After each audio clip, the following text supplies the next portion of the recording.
Hello everyone, and welcome to this introduction to the Apostles' Creed, I believe. In it we will look at the background to the creed, we'll look at why they came about, and just a little bit about the sort of things that the creed seeks to address. This is my first attempt, so do bear with me in the little glitches and the little ums and ahs, but I hope you enjoy this introduction. And I do hope that that will lead you on to want to watch the rest of the series. Thank you and bless you.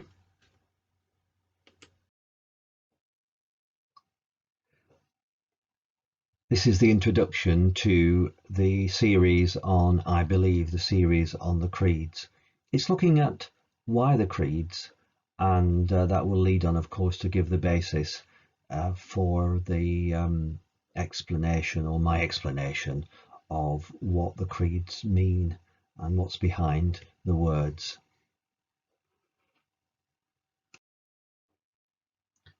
Three creeds have come down to us through history. The Apostles' Creed, the oldest and the simplest, and the one we're going to focus on in this series, the Nicene Creed and the Athanasian Creed. The Nicene Creed is used again quite often, but it's a much more fuller creed. The Athanasian Creed is little used in the church today, and here's an extract from the Athanasian Creed from the Book of Common Prayer of 1662, and you'll see why it's not very popular today. It begins by saying, "Whosoever will be saved, before all things it is necessary that he hold the Catholic faith, which faith except every one do keep whole and undefiled, without doubt he shall perish everlastingly." Well, I don't think I need to say any more about that. The understanding of the Christian faith that we know today didn't come about overnight. There were at least 3 centuries of development, and you could say that it's still developing because the depth of understanding needed is so great. Originally, there were baptismal confessions when people were baptized, usually on Easter morning. They made a confession about their faith, and that developed into the first creeds. We know the Apostles' Creed from the writings of Justin Martyr from around about AD 150. So we're in the second, as it were, century of Christianity. The first century, of course, was that of the Apostles. But by 100 AD, the Apostles had died, and we were into the time of the Church Fathers. The Nicene Creed is the fullest and came out of the council, that is the Synod of Nicaea, which was called by Constantine the Great, who got all the bishops together in Nicaea to thrash out some of the beliefs in both who Jesus was and in the doctrine of the Trinity. The Athanasian Creed is much later and has got nothing to do with St. Athanasius, coming from the 5th or 6th century, and is little used today. So in this series we're looking at the Apostles' Creed, the first and the simplest, shortest and most direct of the 3. 3 creeds came into being as a reaction to what was seen as dangerous deviations from the teachings of the apostles. Lots and lots of kind of pseudo Christianity about at the time, as it still is today. And 2 things: the nature of Christ and the nature of the Trinity. And they quickly became the benchmark of what was orthodox. If you can say and believe these creeds, then you are an orthodox Christian and you belong to the mainstream church. Just today, it's the same way. There are those churches which say, unless you belong to us, you're not orthodox. And some churches say we're Unitarian and we can't hold to the belief in the Trinity. Now, thousands of books have been written on the nature of Christ. It even has a name. called Christology, and there can only be a passing mention here, but it's simply putting what is the nature of the relationship of Jesus to God. Is Jesus of the same substance as the Father, as say a human child is of the same substance of their father? Or was he created by the Father in a similar way that we were created by God? And that's the Genesis account, of course. If the first is true, then Jesus has always been God. He was God before he was born as a human baby. But if the second is true, then he is less than God. He was human like we are, but he was adopted by God.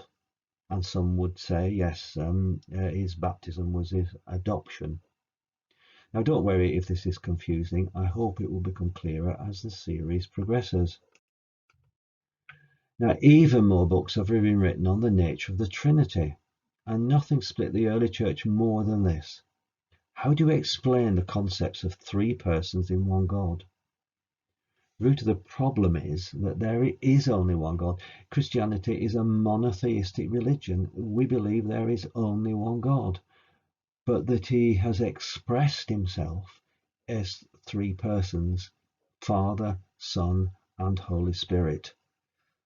Well, how can the human mind get around this? And that's the trouble. God is bigger than our human mind. We can only have inklings, signposts.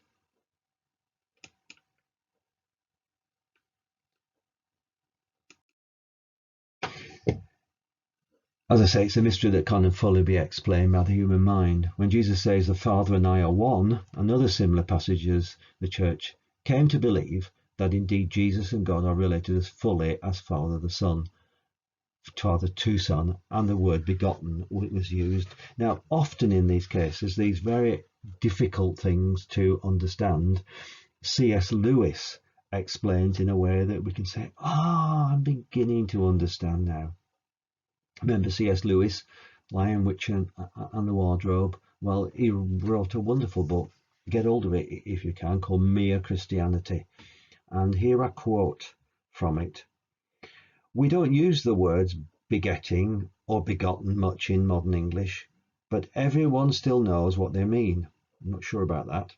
To beget is to become the father of. To create is to make. And the difference is this: when you beget something of the same kind as yourself. A man begets human babies, a beaver begets little beavers, and a bird begets eggs which turn into little birds. But when you make something of a different kind from yourself. A bird makes a nest, a beaver builds a dam, a man makes a wireless set, or he may make something more like himself than a wireless set, say a statue. If he's clever enough as a carver, he may make a statue which is very like a man indeed. But of course it's not a real man, it only looks like one. It cannot breathe or think, it is not alive. Now, this is the first thing to get clear. What God begets is God, just as what man begets is man.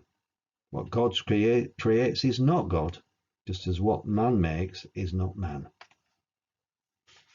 So if this is too complex for you, don't worry, put it to one side, but hope that it gives you at least a taste of what was the mystery of Jesus as the incarnate Son of God.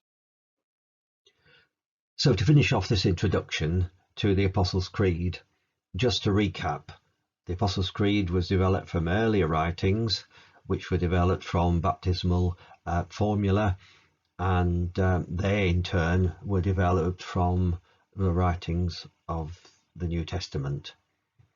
As I said, we know that the Apostles' Creed, almost in the form that we know it, dates from around AD 150. Today different denominations have slight variations. As an Anglican, I'm using the text from Common Worship, copyright Church of England 2000, which is based on the Book of Common Prayer text of 1662. So just one more thing to finish the introduction, and that's the Bible I'm using. As I explained in the introduction to myself, I'm using the Good News translation because it gives us a limited number of words, but it's as true as possible to the original Greek text. And I'm doing that because this series is for ordinary Christians and those who are seeking to understand what Christians believe. It's not for theologians, though they're welcome to watch them. And I hope to make it plain. And that's why I'm using the Good News Translation. I'm immensely grateful to the Bible Society that it can be used for teaching purposes. And below is the quotation that's at the front of all their Bibles.